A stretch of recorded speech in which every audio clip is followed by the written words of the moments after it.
Começa agora o programa Bem Viver, uma prosa sobre saúde, bem-estar, comida e agroecologia. Produção Rádio Brasil de Fato.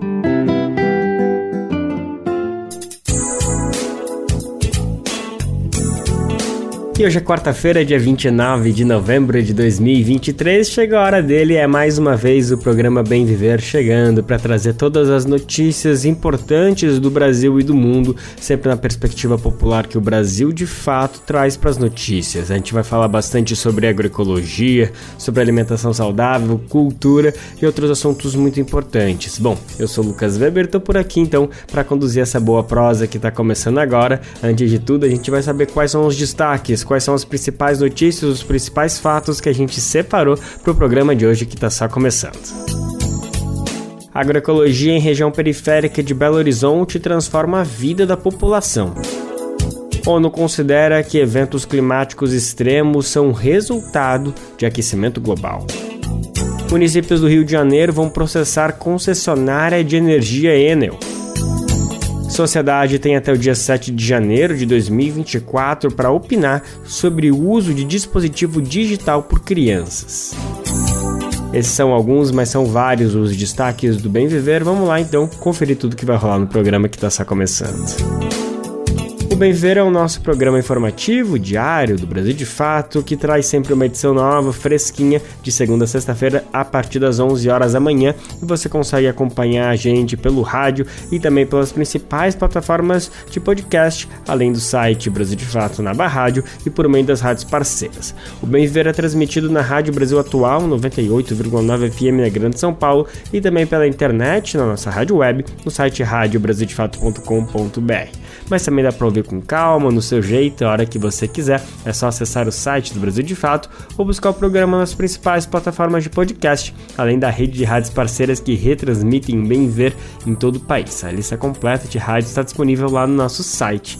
Lembrando que são várias emissoras que estão com a gente e você sim pode fazer parte, pode entrar junto com a gente nessa onda, participar, entrar nessa super rede de rádios que retransmite o Bem Viver em todo o país. Para fazer isso, para entrar junto com a gente, é só em radiobrasildefato.com.br e lá você clica em como ser uma rádio parceira, que tem o caminho, o tutorial para você entrar junto com a gente nessa.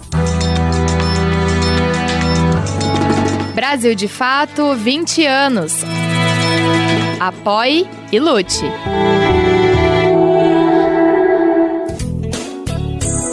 Bom, a gente começa o Bem Viver de hoje com uma notícia preocupante, embora esperada. Ontem o Senado Federal aprovou o chamado PL do veneno. A gente falou bastante, a gente comenta bastante sobre esse projeto de lei aqui, né? Acompanhamos toda a tramitação dele desde o Congresso, todas as tentativas de barrar esse projeto e até a aprovação do regime de urgência e agora a aprovação definitiva no Congresso Nacional. Como a gente sabe, essa proposta flexibiliza em vários termos o uso de agrotóxicos no Brasil. Na prática, a medida facilita a entrada desses produtos no país e também a aplicabilidade deles. A gente vai saber mais detalhes da proposta, por que de fato ela é preocupante e o caminho que ela tem para de fato virar lei. Na verdade, agora cabe exclusivamente, está nas mãos dele, do presidente Lula, vetar ou sancionar a proposta. Quem vai explicar mais para a gente é Douglas Matos. O projeto de lei 1459 de 2022, conhecido como o PL do veneno, foi aprovado na sessão desta terça-feira pelo Senado. O texto, que flexibiliza o uso de agrotóxicos, tramitou em regime de urgência e agora vai para a sanção ou veto do presidente Lula. Prioridade da bancada ruralista no Legislativo, o PL do veneno passou pelo Senado em votação simbólica com apenas um voto contrário da senadora Zenaide Maia, do PSD, vice-líder do governo no Congresso Nacional, que não discursou no plenário. O projeto recebeu o apoio da bancada ruralista e foi denunciado com veemência por pesquisadores e ativistas como um risco à saúde pública, porque permite o registro de agrotóxicos que podem provocar câncer. O regime de urgência foi aprovado na última semana pela CMA, a Comissão de Meio Ambiente do Senado, a pedido da senadora Tereza Cristina, do PP do Mato Grosso do Sul, da bancada ruralista, setor do Congresso que impulsiona a tramitação do PL. A comissão aprovou o relatório do senador Fabiano Contarato, do PT, que deu parecer favorável à tramitação da matéria, mas eliminou o trecho que trocava o termo agrotóxico por outros mais brandos, como defensivos agrícolas e herbicidas. Segundo a Fiocruz, o PL do veneno traz um conceito de risco à saúde justamente pela possibilidade de causar o câncer. A Fundação Oswaldo Cruz afirma que não há nível aceitável para o consumo de substâncias que podem provocar a doença. De acordo com especialistas, outra proposta perigosa contida no PL concentra toda a autoridade sobre os agrotóxicos ao Ministério da Agricultura, que costuma ser controlado por ruralistas. A mudança contraria a chamada divisão tripartite, que é aplicada desde 1989, envolvendo os Ministérios do Meio Ambiente e da Saúde. Diversas entidades desses ministérios, como a Anvisa e o IBAMA, que foram debilitadas devido aos sucessivos cortes de orçamento dos últimos anos, ficariam à margem do controle das substâncias nocivas utilizadas na agricultura. O projeto de lei 1459/2022, PL do Veneno, é de autoria do senador Blairo Maggi, do PP do Mato Grosso, conhecido como o Rei da Soja, e tem o apoio da bancada ruralista. Por outro lado, instituições socioambientais e da área da saúde, além de especialistas e pesquisadores, reiteram o alerta para os graves riscos à saúde da população.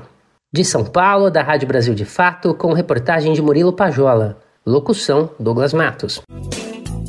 É sempre bom comentar como existem alternativas, né? Às vezes a gente fica escutando as pessoas defendendo os agrotóxicos e parece que é isso ou é a fome. Não, nada disso, muito pelo contrário. Olha só essa iniciativa que a gente separou intencionalmente para colocar depois dessa matéria, que vai explicar como o combate à insegurança alimentar pode acontecer por meio da agroecologia. Isso, e é uma experiência periférica, numa comunidade lá em Belo Horizonte. A gente vai saber mais sobre essa ação. Quem conta pra gente é a nossa repórter Ana Carolina Vasconcelos. Entre as principais diretrizes do Centro de Vivência Agroecológica, o CEVAI de Belo Horizonte, estão a prática de educação ambiental, a melhoria nutricional da população, o protagonismo popular, a geração de renda e a preservação ambiental. As 5 estruturas estão localizadas em periferias do município, nos bairros Taquaril, Serra Verde, Morro das Pedras, Coqueiros e Capitão Eduardo, onde os índices de segurança alimentar são mais elevados. O CEVAI Serra Verde, localizado na região de Venda Nova, possui mais de 20 mil metros quadrados, com uma estrutura aberta às comunidades do entorno. O espaço tem atualmente 20 famílias cadastradas que podem utilizar a área do CEVAI de segunda a sexta-feira, das 7 às 17 horas, para o plantio. Fábio Silveira Cruz, que é o gerente do centro, explica que ele foi criado em 1996 com o objetivo de ajudar a população que vive da agricultura familiar. A gente vê que a grande população cresceu sem áreas para plantio e até mesmo de consumo próprio ou venda. Essa é uma das finalidades dos CEVAIs em Belo Horizonte. Os horticultores são cadastrados e têm suas hortas ali e fazem as suas atividades aqui, seus plantios e cultivos das hortaliças e frutas, legumes que tem aqui a ser fornecido. A principal importância hoje, uma vez que o grande crescimento populacional influencia nessa parte, até mesmo no consumo de hortaliças, que quase não tem mais nas cidades grandes. Aqui é um centro de Belo Horizonte, né, no qual você não tem mais espaço para construir nenhuma hortinha dentro de casa. Hoje só prédio, casas todas fechadas, praticamente tudo permeabilizado. Uma das agricultoras que utiliza o local para a produção de alimentos, Maria Neves Luiz, de 76 anos, frequenta o CEVAI Serra Verde desde a sua criação. Ela conta que utiliza o espaço para plantar, por exemplo, couve, beterraba, almeirão e quiabo. Eu acho ótimo. Todo mundo aqui é muito bom e não tem nada a reclamar. Durante esse tempo todo que eu estou aqui, eu não tenho nada a reclamar daqui. E acho que ninguém tem, né? Todo mundo que entrou junto comigo aí, tá aí. Aí eu planto minhas plantas, tenho minhas couves, meus almeirão e as beterrabas. E um montão de plantas, quiabo. Aí, que pode plantar, eu tô plantando. A região onde está localizado o CEVAI Serra Verde possui uma população que, em grande parte, é oriunda do êxodo rural e, portanto, possui uma relação profunda com o plantio.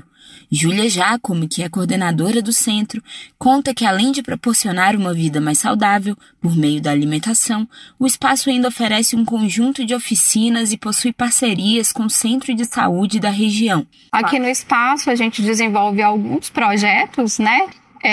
Um voltado para a agroecologia, que é a produção da compostagem, e também com um grupo de mulheres através da integração das plantas medicinais na ginecologia natural. E o centro de saúde também, a gente tem o Liancum, que é oferecido para os idosos toda quarta e sexta, de 7 às 8, e também o Arte e Saúde, que é voltado para as crianças aqui do bairro. De Belo Horizonte, para a Rádio Brasil de Fato, Ana Carolina Vasconcelos.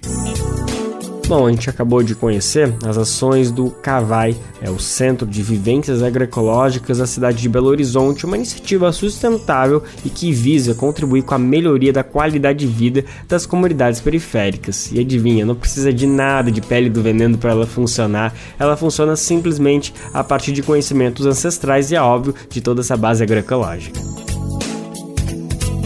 Envolver os moradores de Maricá com a agroecologia é um dos objetivos do projeto Sábado Agroecológico.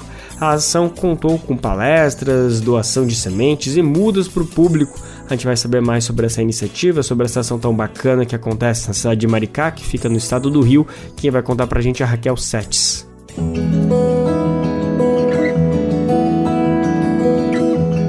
Momento Agroecológico.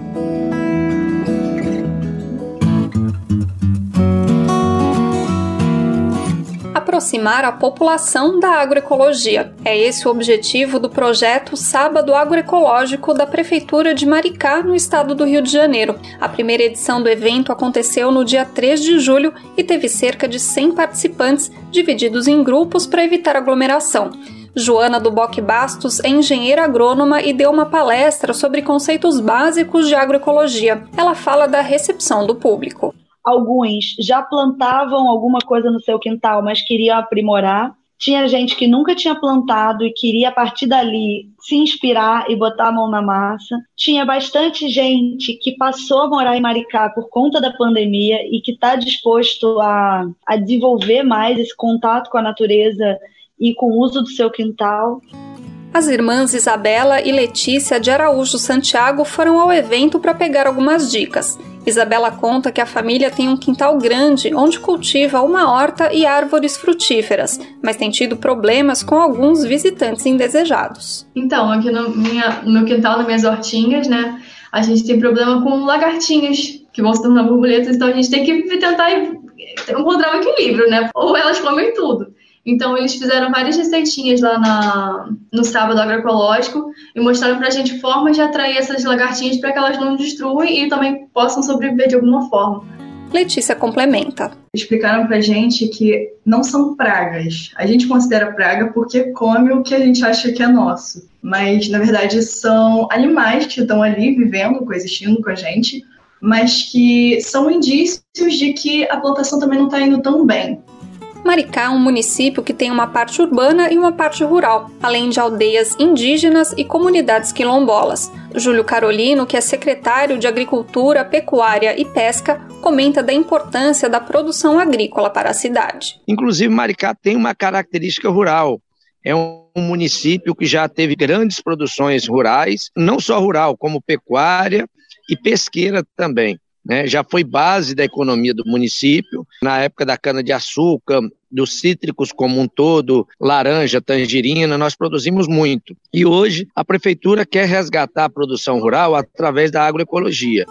Os projetos agroecológicos da Prefeitura incluem uma fazenda pública onde são produzidos alimentos orgânicos que vão para escolas, asilos e instituições de assistência social. Na parte urbana existem as praças agroecológicas que também produzem alimento. O Sábado Agroecológico, inclusive, acontece em uma dessas praças, a Araçatiba. Joana do Boque fala da importância do contato da população urbana com esse tipo de cultivo. Que às vezes, quando a gente não vê o sistema de produção acontecendo, a gente não acredita, né? Então, quando você vê o pé de milho, quando você consegue ver, lá no caso agora, que está cheio de berinjela para ser colhida, e berinjelas em tamanhos que a gente acha que por ser alimentos sem fertilizante químico, sem agrotóxico, a gente não vai alcançar. A gente mostra que é possível produzir alface de qualidade, produzir diversos alimentos quando todos os nutrientes e condições de solo são permitidos, né?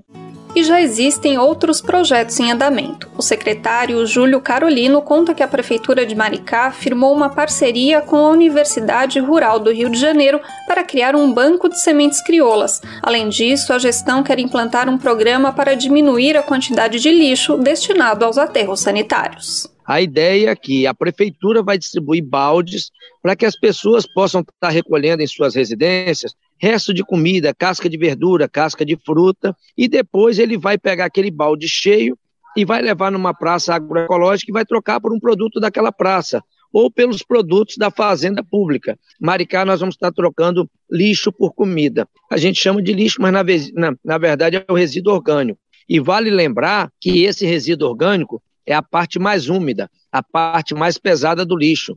Nós vamos estar conseguindo tirar em torno de 40% do lixo, do peso do lixo. Para Joana Duboc, falar em agroecologia é falar em resistência e resgate. Que acho que quando a gente escolhe trabalhar com agroecologia é isso, não concordamos com esse sistema hegemônico de produção envenenada, de produção de commodities, e vamos fazer a diferença desde do pequeno espaço, seja uma varanda num apartamento, seja um quintal numa cidade, até os espaços periurbanos, que às vezes a gente tem um terreno baldio que pode se transformar numa horta comunitária. O Sábado Agroecológico acontece todo primeiro sábado do mês. Para ficar por dentro da programação, acesse o site maricarj.gov.br. Repetindo, maricarj.gov.br, lembrando que o Maricá é sem acento. De São Paulo, da Rádio Brasil de Fato, Raquel Setz.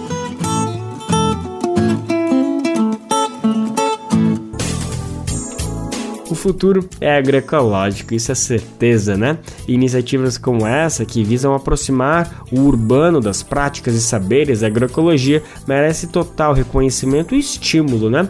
Lembrando que o Sábado Agroecológico acontece em Maricá, nessa cidade que fica no litoral do Rio, e é sempre no primeiro sábado de cada mês. Quem quiser saber mais informações pode acessar o próprio site da Prefeitura, lá em maricarj.gov.br, e conferir a programação completa. Terminou no último dia 23 de novembro, na semana passada, a agenda de 4 dias dos bispos da Amazônia em Brasília. Eles participaram de encontros nos ministérios do Meio Ambiente, Minas e Energia, Casa Civil e também Secretaria-Geral da Presidência, além do Supremo Tribunal Federal.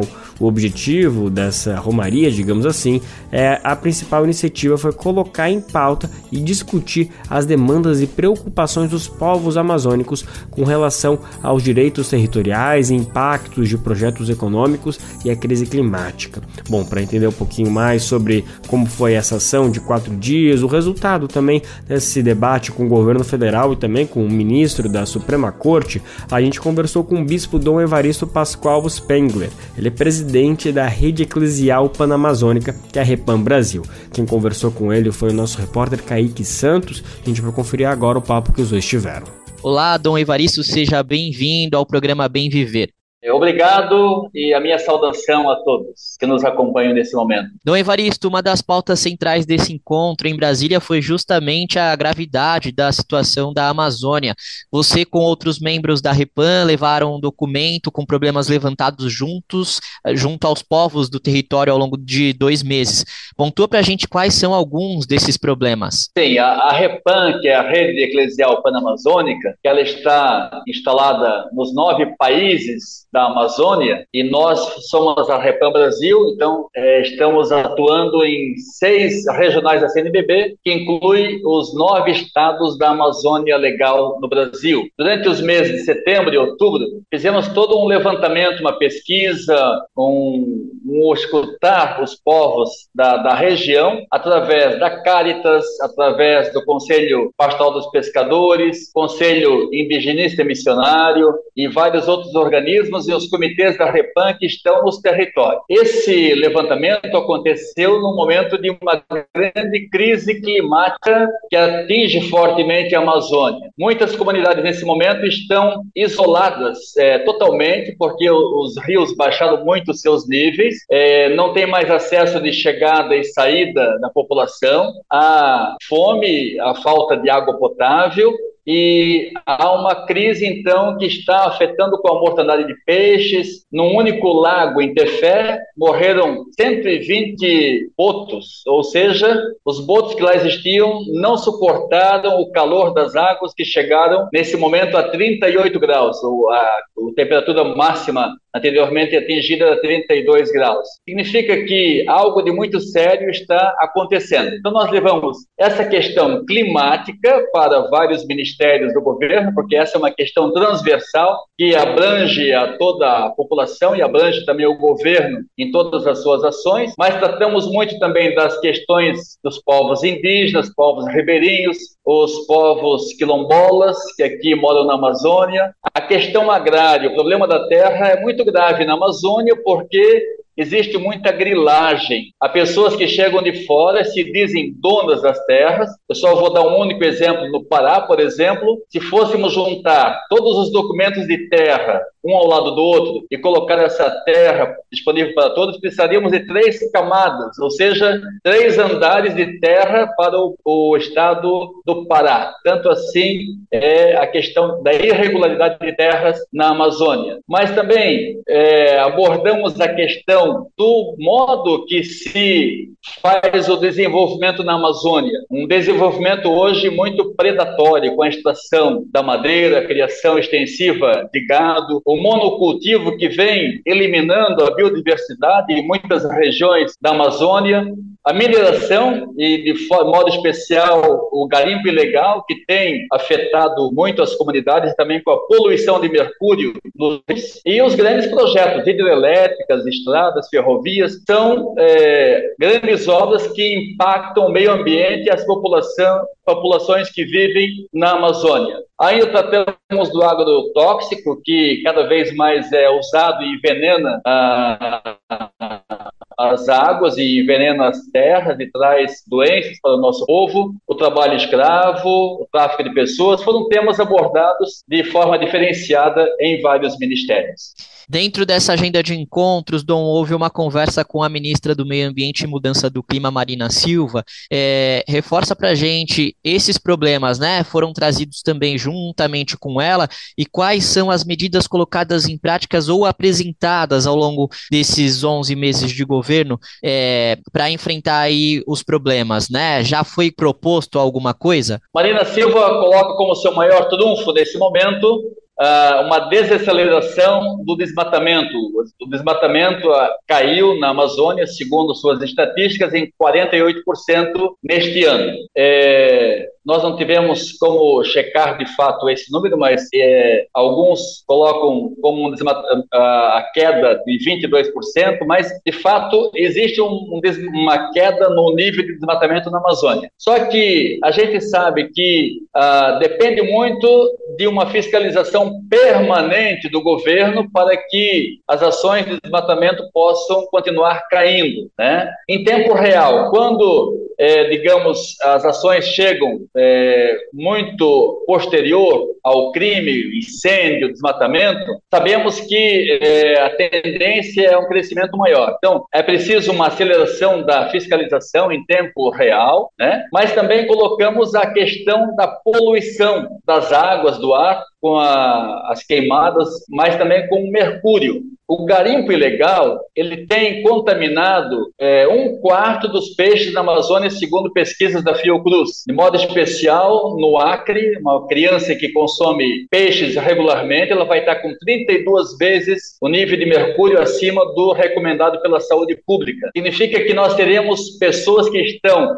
adoecendo, essas pessoas já estão agora condenadas a doenças neurológicas ecológicas profundas no futuro, e até a expressão que nós ouvimos em relação a isso de algumas entidades parceiras da Amazônia, a bomba já explodiu e nós não percebemos ainda o seu ruído, ou seja, as pessoas já estão contaminadas e é necessário dar um freio a isso. Então, essas questões foram levadas a Marina Silva, a ministra, que nos atendeu com muita cordialidade. Sabemos que ela é uma pessoa que tem um histórico, um compromisso com o meio ambiente, mas também sabemos que ela enfrenta muitas pressões. A pressão não é só pela conservação. Talvez as maiores demandas sejam, de fato, para um crescimento econômico desenfreado que não leva em conta o meio ambiente. Então, caminhar no meio de tantas pressões, é necessário também que a sociedade civil se mobilize e dê sustentabilidade a um governo que quer conservar a Amazônia. Muitas vezes se percebe um distanciamento da população a respeito desses assuntos, como se não afetasse diretamente a todos.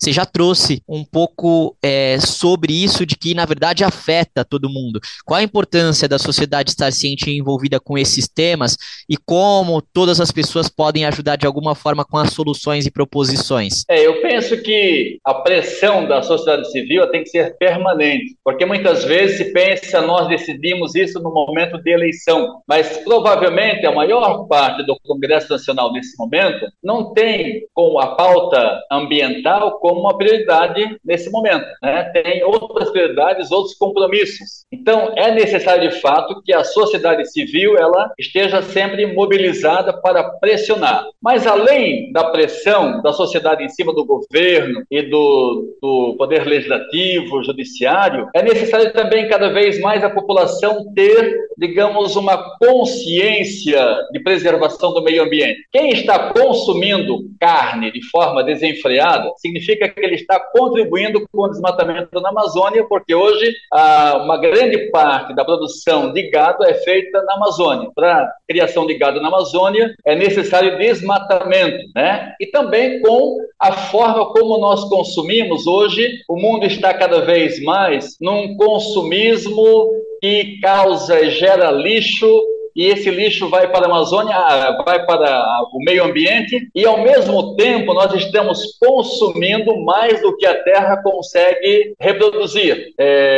E assim nós temos a energia fóssil, o petróleo, mas também vários outros minérios que a Terra não tem condições de repor na forma que ele é utilizado, que é consumido. Então, para a população também se pede um consumo mais responsável e também a estar atento a como se consome, como se produz esse produto, se ele faz parte de uma cadeia limpa, no sentido de que não poluiu, não destruiu a Amazônia, não destruiu o meio ambiente, ou faz parte de uma produção que está gerando grandes danos ao meio ambiente. Dom, vocês se reuniram também com o ministro do Supremo Tribunal Federal, Luiz Roberto Barroso, e um dos assuntos foi o projeto de lei do marco temporal, que já é declarado inconstitucional pela Corte, porém foi aprovada pelo Congresso e vetada pelo presidente Lula. O que o ministro falou sobre a tramitação dessa tese e quais são os desafios daqui para frente para que esse projeto não avance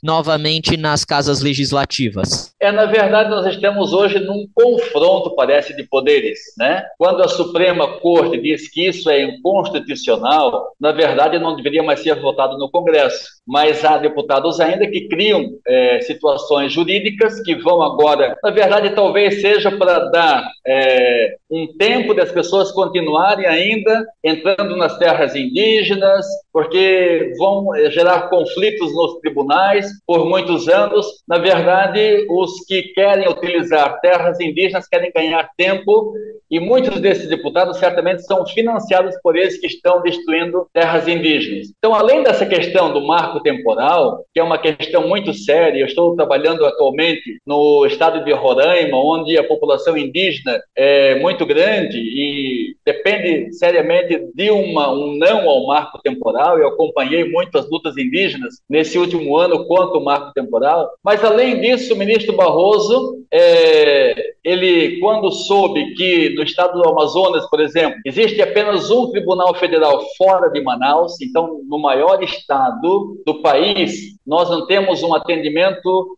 da Justiça Federal distribuído pela Amazônia, ele até se surpreendeu. E para nós, ele já sabia disso, mas para nós sempre não custa lembrar que o próprio Tribunal Regional, o TRF, que atende os estados da Amazônia, ele não está num território da Amazônia, está em Brasília. Então, isso para nós é significativo, no sentido que nós temos outros tribunais regionais e a Amazônia não tem nenhum TRF. Isso significa que ainda a justiça não chegou perto dos povos da Amazônia. Dom, houve um diálogo da rede eclesial panamazônica com muitos órgãos do governo Lula que demonstrou desde a candidatura e a eleição o compromisso com o meio ambiente e demais setores relacionados para frear o desmatamento, a mineração ilegal, lidar com as queimadas e a seca em consequência do clima, entre outros pontos já trazidos nessa conversa, nessa entrevista. E até o ano passado a gente tinha um governo com uma agenda diferente, de certa forma muito despreocupada com todas essas questões. O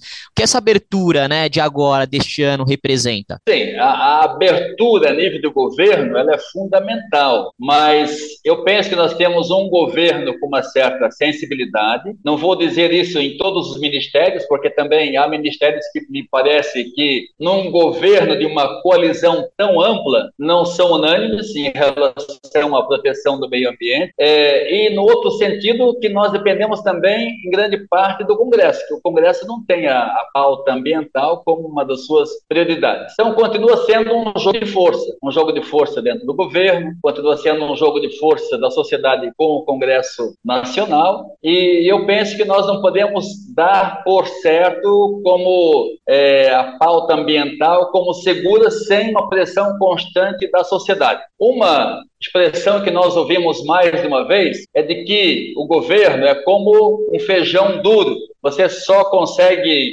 amolecê-lo com panela de pressão, ou seja, a pressão tem que ser constante. A sociedade não pode se desmobilizar em nenhum momento. Certo, Dom, para a gente fechar, né, é importante aí o que você citou nessa última pergunta, porque infelizmente ainda é forte a presença da bancada ruralista no Congresso, e aí é o que influencia aí muitos dos problemas também, né, relacionados que vocês trataram lá em Brasília e que estamos conversando aqui agora. Já a expectativa para uma agenda futura lá em Brasília para tratar sobre esses problemas e as ações encaminhadas, de que forma a Repam vai acompanhar tudo que foi discutido? Sim, nós recebemos da parte do governo, através da Secretaria-Geral da União e do Ministério da Casa Civil, um encontro único com eles em vista de dar uma resposta global a todas as demandas da Repam com uma resposta de governo. Prometeram que dariam essa resposta dentro de 3 meses.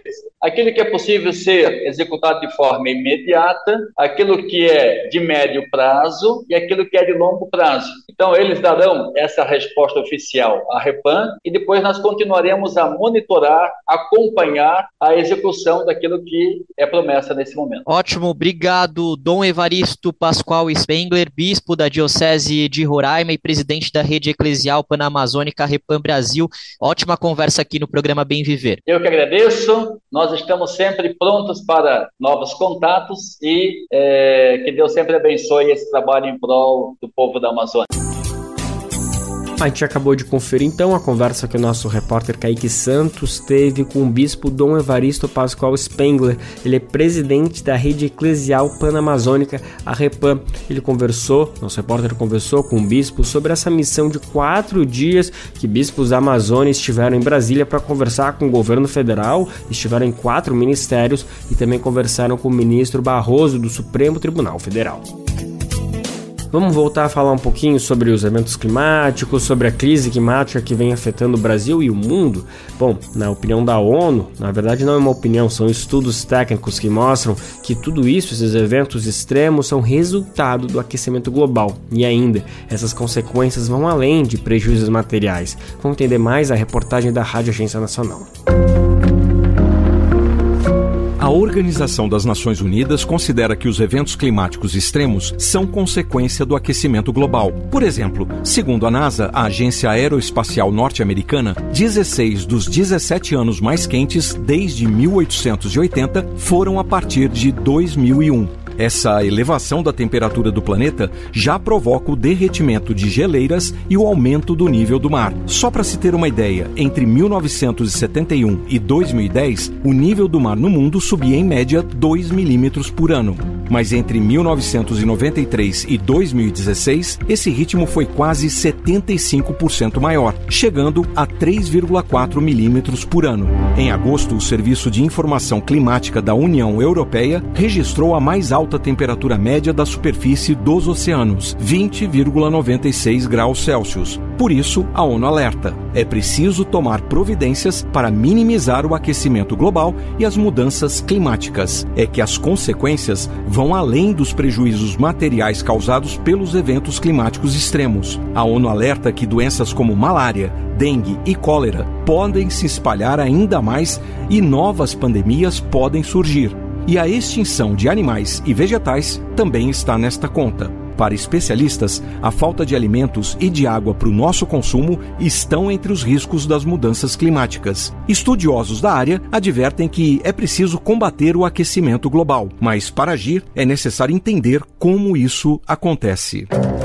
A Terra tem ao seu redor uma camada de gases chamada atmosfera. É ela que mantém a temperatura favorável à vida. Isso porque sua composição faz com que ela seja mais permeável à entrada da energia do Sol e menos à saída de energia da Terra. Isso faz com que parte do calor fique retido aqui no planeta, criando um efeito semelhante ao de uma estufa. O professor do Instituto de Geociências da Universidade de Brasília, Gustavo Macedo de Melo Batista, dá mais detalhes sobre esse processo. O efeito estufa é uma característica natural da atmosfera e é representado pelo papel que os gases, oxigênio, vapor d'água, CO2, metano, óxido nitroso e tantos outros, exercem para reter o calor que é emitido pela superfície da Terra. E, se não tivéssemos esses gases, todo esse calor seria dissipado para o espaço sideral. Como a gente tem, parte desse calor retorna e isso mantém a temperatura média do planeta em torno de 15 graus. O professor Gustavo explica o que aconteceria caso esse efeito estufa não existisse. Se a gente não tivesse efeito estufa, a temperatura média do planeta seria de menos 18 graus, pelos estudos que são apontados. O problema é que certas atividades humanas aumentam a quantidade de substâncias do efeito estufa na atmosfera. É o caso, por exemplo, da cadeia do petróleo, que retira do subsolo combustíveis fósseis como a gasolina. Quando ela queima, lança na atmosfera uma quantidade extra de compostos à base de carbono, como o gás carbônico e o gás metano, e de nitrogênio, como o óxido nitroso. É o que detalha o professor Gustavo Batista. O que se discute é a incorporação de uma quantidade desses gases que possa aumentar a retenção dessa energia. No caso, com a queima de combustíveis fósseis, atividades das mais variadas, como, por exemplo, atividade na agricultura, por exemplo. Na próxima reportagem, você vai entender como a agropecuária contribui para o aquecimento global e como isso pode se voltar contra ela mesma e determinar a insegurança alimentar no mundo. Com produção de Salete Sobreira, edição de Sheila Noleto e sonoplastia de José Maria Pardal, da Rádio Nacional em Brasília, Osama El Gauri.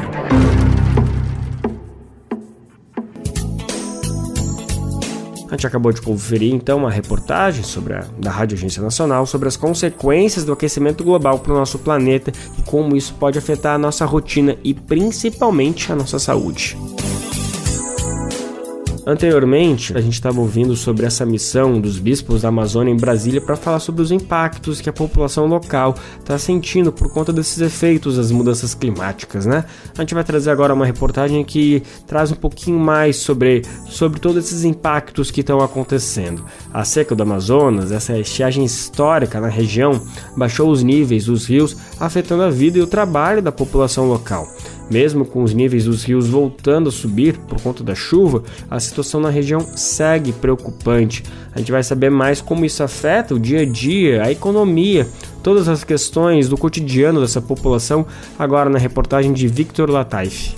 A atual seca no Amazonas mudou o ambiente no estado. Em paralelo, os amazônidas conviveram com incêndios, fumaça e aparecimento de gravuras rupestres. Com a estiagem, bancos de areia dificultaram o transporte fluvial do estado, deixando os 62 municípios em situação de emergência. Hoje, a cota do Rio Negro chegou a 14 metros e 9 centímetros. O retorno do nível do rio traz a esperança do fim da seca e deixa as comunidades ribeirinhas atentas ao sinal da recuperação do cotidiano dos moradores do rio. Mas a seca demonstra um cenário de devastação imediata? A possibilidade da transformação da Amazônia em savana é real? Para entendermos, é preciso primeiro conhecer o bioma amazônico. A bióloga Andressa Primavera explica como é o solo amazônico e como funciona o maior bioma do Brasil. A maior parte do solo da Amazônia ele é, na verdade, arenoso, não chega a ser tão fértil. Mas a fina camada que vai recobrir esse solo, ela é feita, né, ela é composta aí pelas folhas, pelos galhos, pelos animais que morrem, todos eles em decomposição. Então, acabam nutrindo esse solo. E aí, recentemente, foi descoberto que a areia do Saara também traz esse tipo de nutrição para a nossa floresta. Então, de que forma? Os ventos que vêm do continente africano trazem esses grãos de areia e trazem junto com ele alguns nutrientes, como, por exemplo, o fósforo, que não tem aqui na nossa região, e vão aí compor essa nutrição, né? De acordo com o pesquisador em geociência do Serviço Geológico do Brasil, André Santos, a hipótese de savanização da Amazônia é muito catastrófica, embora a mudança climática e a degradação humana acendam um alerta. Isso é uma colocação muito catastrófica, né? A gente tem que entender que realmente estão ocorrendo situações de degradação ambiental na Amazônia em geral, atividades ilegais de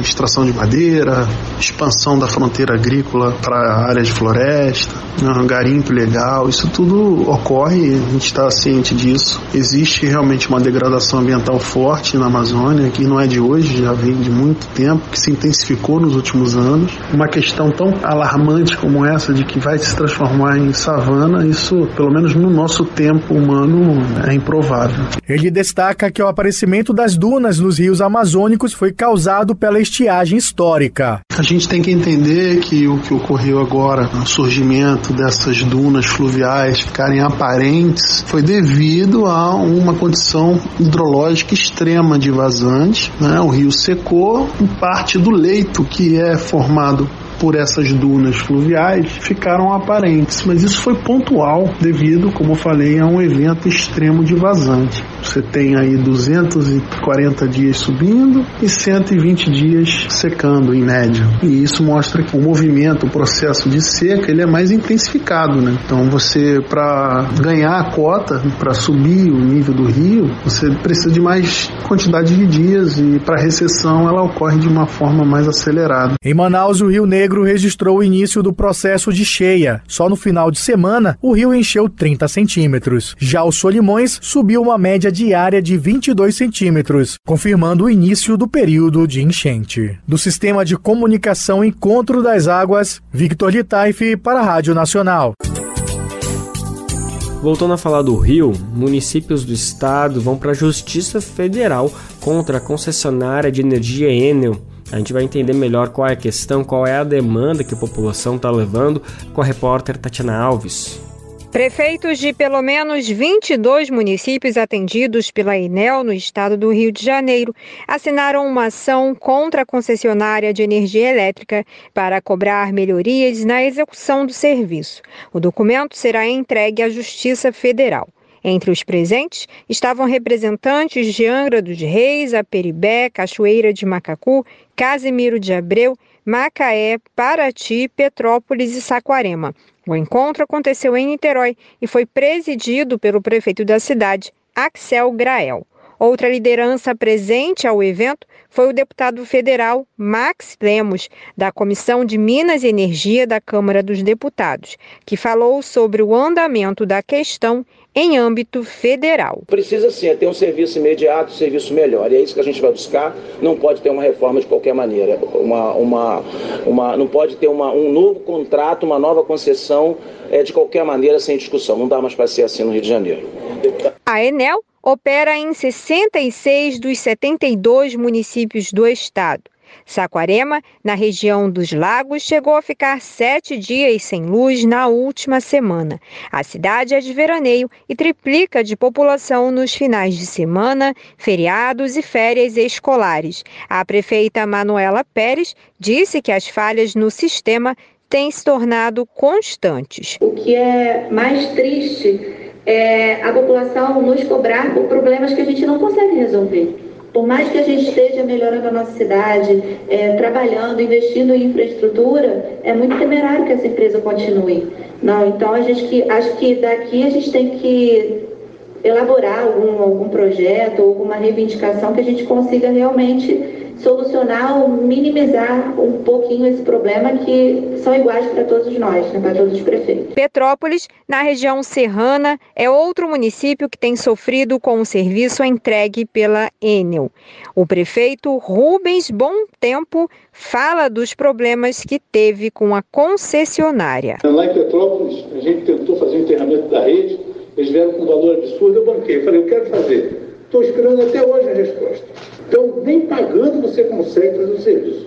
Então, é lamentável tudo que estamos vivendo, mas a gente precisa sair daqui com essa contundência, junto com a Assembleia Legislativa, exigindo que a Enel faça um plano de contingência, pactuando isso com cada município, para que a gente possa amanhã ter eficácia, eficiência, num momento mais difícil das coisas. Do mais, eu queria dizer que eu estou... A ideia do encontro entre prefeitos do Rio de Janeiro é levar ao governo federal as principais demandas em relação à concessão. A decisão comum entre todos é que a Enel deve ser cobrada pelas falhas e, caso necessário, sofra uma intervenção judicial no contrato da concessão. A Enel e o Ministério de Minas e Energia foram procurados, mas não deram retorno até o fechamento da matéria. Da Rádio Nacional no Rio de Janeiro, Tatiana Alves. A gente acabou de ouvir então as informações trazidas por Tatiana Alves acerca do pedido de responsabilização da concessionária de energia Enel por parte das prefeituras de municípios do estado do Rio de Janeiro. A gente vai seguir acompanhando essa situação e atualizando conforme tivermos mais informações das medidas para melhorar o fornecimento de energia elétrica no estado do Rio e não só do Rio, né? Em todo o país. A gente viu o que aconteceu em São Paulo, mas alguns anos atrás foi lá no Amapá. Então, assim, a gente precisa ficar muito de olho sobre como está sendo a distribuição, a geração de energia no Brasil. Mudando um pouco de assunto, a gente vai falar agora sobre a repercussão da indicação ao cargo de ministro do STF feito pelo presidente Lula. No assunto da semana está todo mundo falando dele. Flávio Dino, ministro da Justiça, que gerou uma quebra de expectativa, principalmente para movimentos negros e organizações da sociedade civil que reivindicavam mais representatividade em cargos de poder no Brasil. A expectativa era que fosse indicada uma mulher negra. A gente falou muito sobre isso, a importância, a necessidade, como o Brasil está atrasado e nunca tem indicado uma mulher negra para o mais alto cargo da Suprema Corte no Brasil. Bom, mas vamos saber um pouquinho mais da repercussão, o que entende, o que a gente precisa entender sobre a indicação de Flávio Dino para essa vaga do STF. Vamos conferir agora na reportagem. A indicação do ministro da Justiça e Segurança Pública, Flávio Dino, ao Supremo Tribunal Federal dividiu a base de apoio do presidente Lula. O chefe da pasta representa as pautas de esquerda, mas não agrada totalmente ao movimento negro, que fez pressão para a indicação de uma mulher negra. A Coalizão Negra por Direitos chegou a realizar uma campanha nas redes sociais com a hashtag Ministra Negra Já. Um dos nomes sugeridos pelo movimento foi o da juíza federal Adriana Cruz, que assumiu o posto de secretária-geral do CNJ, o Conselho Nacional de Justiça. O nome dela recebeu apoios públicos importantes, como o do jurista Tiago Amparo, entre outros. Na mesma linha, o advogado Joel Luiz Costa, diretor do Instituto de Defesa da População Negra, afirma que a base que elegeu Lula à presidência continua tratando como inegociável que o governo atenda aos grupos que, de fato, o elegeram: as mulheres, a classe trabalhadora e a comunidade negra. Tânia de Oliveira, integrante da coordenação executiva da ABJD, a Associação Brasileira de Juristas pela Democracia, que apoiou Lula durante a campanha presidencial, concorda com a reivindicação das entidades do movimento negro, mas ressalva. A indicação de um ministro do Supremo Tribunal Federal é uma prerrogativa do presidente da República, que obviamente leva em consideração uma série de critérios Em primeiro lugar, existe uma legitimidade muito grande das entidades de requererem uma mulher negra, e acho que, nesse sentido, a campanha que foi feita por uma mulher negra é uma campanha que se acumula para frente e que é muito importante que essa pressão aconteça de fora para dentro do governo. O ministro Flávio Dino é reconhecidamente um grande jurista, tem um dos currículos mais brilhantes, né, do mundo político e jurídico, e vai ajudar na construção das decisões mais progressistas naquela corte. Para a jurista Tânia de Oliveira, mesmo que não atenda à demanda do movimento negro, a indicação de Dino continua a ser comemorada pela base que votou no presidente Lula. Porque todos e todas reconhecemos no ministro Flávio Dino um grande nome, né, do mundo político e do mundo jurídico, e o perfil dele é juridicamente, também politicamente, o melhor possível, né? Acreditamos que ele pode ajudar a construir a melhor jurisprudência no Supremo Tribunal Federal. O próximo ministro do STF, de 55 anos, nasceu em São Luís, no Maranhão. Antes de iniciar a carreira na política, se formou em Direito e atuou como juiz federal até 2006, quando deixou a magistratura para ocupar o cargo de deputado federal pelo Maranhão. Flávio Dino também foi diretor da Escola de Direito de Brasília do IDP, o Instituto Brasiliense de Direito Público, e presidente da Embratur, o Instituto Brasileiro de Turismo, cargo que ocupou até 2014, quando foi eleito governador do Maranhão no primeiro turno, com mais de 63% dos votos válidos pelo PCdoB. Em 2018, foi reeleito pelo mesmo partido. Em 2022, foi eleito senador da República, desta vez pelo PSB. Ele não chegou a assumir o cargo, no entanto, já que foi indicado como chefe do Ministério da Justiça e Segurança Pública pelo presidente Lula. De São Paulo, da Rádio Brasil de Fato, com reportagem de Carolina Oliveira. Locução, Douglas Matos. Vamos voltar a falar, melhor dizendo, sobre serviços em capitais pelo Brasil, porque ontem teve um movimento muito importante aqui em São Paulo, que foi a greve organizada por trabalhadores e trabalhadoras do metrô de São Paulo e da Companhia Paulista de Trens Metropolitanos, a CPTM. Tudo isso aconteceu ao longo de todo o dia, às 24 horas de terça-feira. Após a mobilização, que se concentrou no dia de ontem, as categorias seguem atentas por outra questão. Os grevistas vão para a justiça para impedir que o governador do estado, Tarcísio de Freitas, puna os trabalhadores que pararam, que realizaram a greve, que a gente sabe que é um direito legitíssimo de todos os trabalhadores e trabalhadoras. Então a gente vai entender quais são as ameaças que o governo está tentando gerar para essa população que fez algo muito justo, que foi a manifestação de greve. Vamos saber mais detalhes na reportagem. Douglas Matos tem os detalhes. O Movimento Unificado contra as Privatizações dos Serviços Públicos em São Paulo afirmou que vai buscar medidas judiciais contra a tentativa do governador Tarcísio de Freitas, do Republicanos, de individualizar as manifestações grevistas. Em coletiva de imprensa, Tarcísio prometeu penalizar individualmente metroviários e ferroviários da greve que ocorreu nesta terça-feira. Em resposta, Camila Lisboa, presidente do Sindicato dos Metroviários de São Paulo, afirmou que o posicionamento do governador expressa uma visão antidemocrática ao não aceitar que parte da população se insurja contra uma política que não consultou o povo. O movimento também informou que, caso o governador não suspenda os projetos de privatização das empresas públicas, as mobilizações grevistas e outras formas de manifestação devem continuar. Uma das promessas de campanha, Tarcísio pretende privatizar todas as linhas do metrô e da CPTM que ainda não foram desestatizadas. O primeiro projeto é a concessão do trem Intercidades e da linha 7 Rubi da CPTM. Camila Lisboa afirma que a maioria da população não aceita as privatizações. O governador tem dado declarações ao longo do dia, de que ele vai seguir o seu projeto de privatização. Nós entendemos que a população de São Paulo não o elegeu para que durante 4 anos ninguém pudesse contestar as medidas que ele está tomando, particularmente falando da privatização de setores estratégicos. E como ele pode provar que a privatização da Sabesp não vai virar o caos que virou a Enel?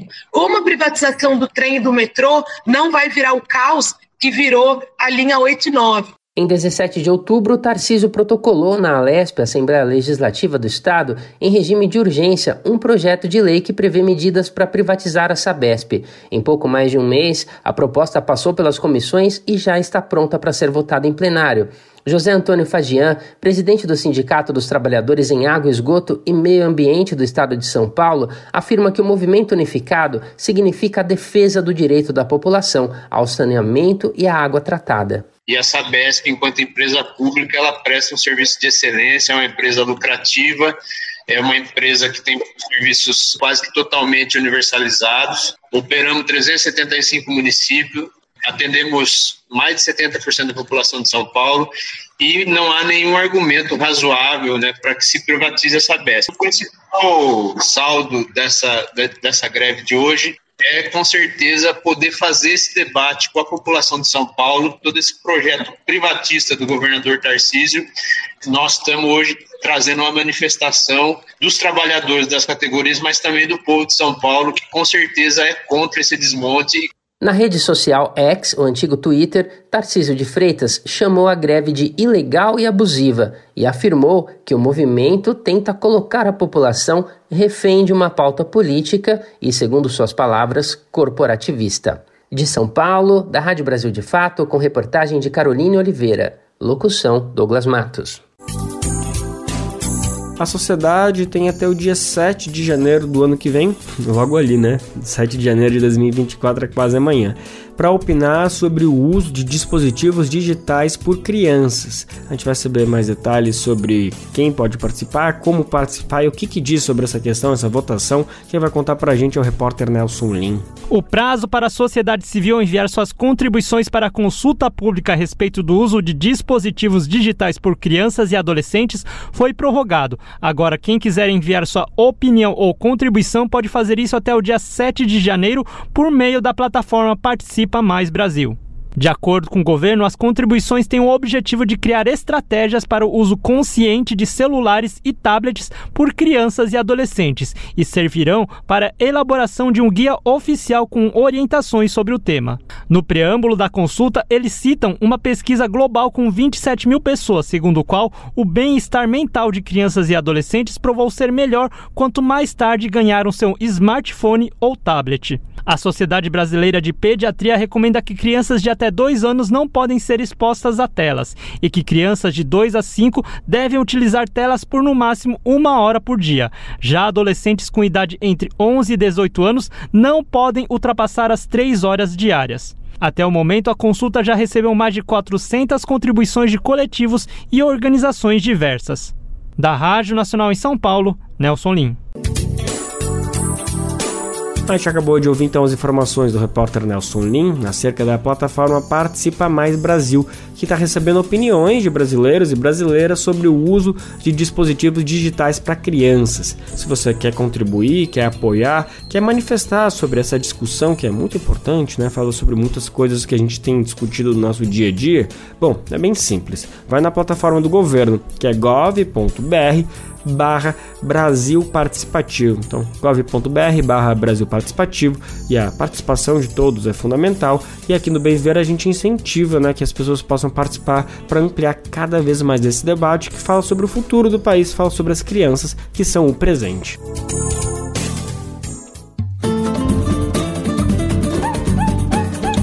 E antes de encerrar o programa de hoje, a gente traz essa música, esse hino, que já era lindo e maravilhoso, e agora com essa nova interpretação, gente, é de perder o fôlego. Tô falando da música Gente, uma composição de Caetano Veloso, na interpretação do mestre Xande de Pilares. Gente, olhar pro céu, gente quer saber o mundo. Gente, é um lugar de se perguntar o se perguntarem se tantas são. Cada estrela se espanta a própria explosão.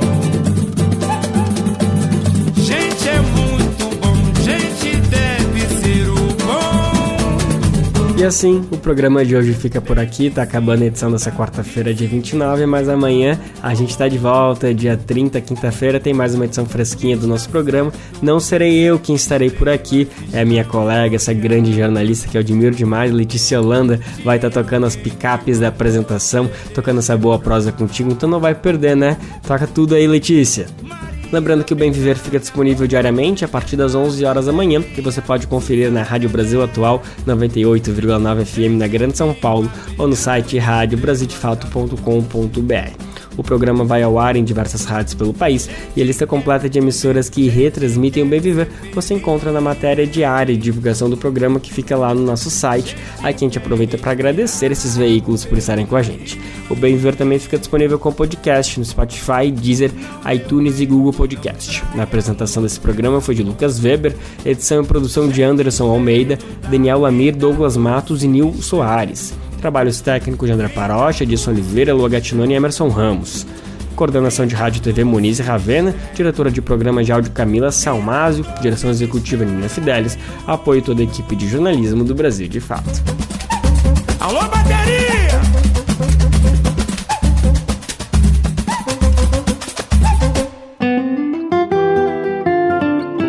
Você ouviu o programa Bem Viver, uma prosa sobre saúde, bem-estar, comida e agroecologia. Produção Rádio Brasil de Fato.